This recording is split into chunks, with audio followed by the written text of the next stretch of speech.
Tuluyan ng naban si Keith Jimenez sa PBA. Nang di makapag-clearance sa liga, nang ito'y maglaro para sa Zamboanga Valientes sa Dubai Tournament.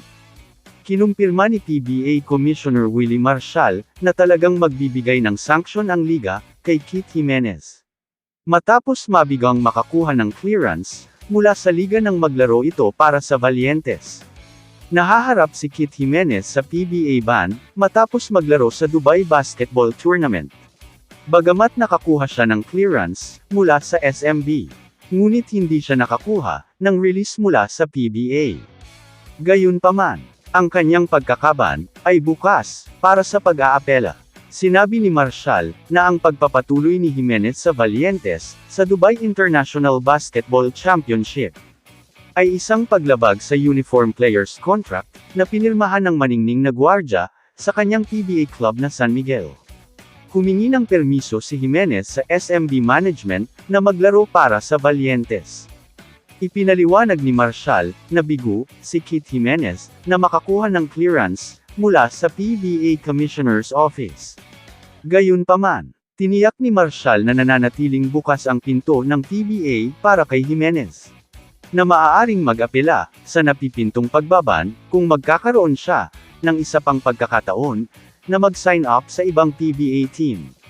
Ang tanong natin dito, may kontrata pa kaya na dapat i-fulfill si Jimenez o sadyang hindi lang siya nag-asikaso o nagayos ng clearance?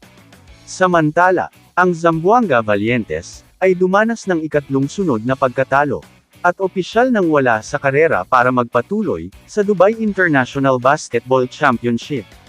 Bumagsak sa 0-3 ang Valientes, at opisyal nang wala sa contention para magpatuloy sa knockout rounds sa Dubai.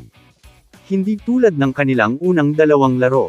Maagang nahulog ang Zamboanga sa kariton dahil ang Valientes ay nalimitahan lamang sa 8 puntos sa unang quarter, habang ang kanilang mga kalaban ay umiskor ng 26 sa kanila, na ginawa itong 18 puntos na abante. Gayunpaman, dahil lalaruin nila ang kanilang huling laro laban sa Tunisia National Team ngayon Miyerkules. Ito ang magiging pagkakataon ng Valientes na makatapos ng mataas at maiwasan ang walang panalong kampanya sa Dubai. Sa kasalukuyan, pangalawa ang Tunisia sa Group B na may 2-1 slate. Wala pang talo sa Group A, ang ibang Filipino team na SGA, na may 3-0 record.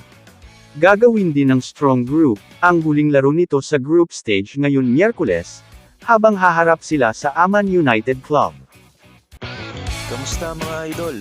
Sports Zone PH, para sa sports news and update. Kung bago ka pa lamang dito sa channel ko, pindutin mo na ang subscribe button at notification bell para lagi kang update sa mga sports news.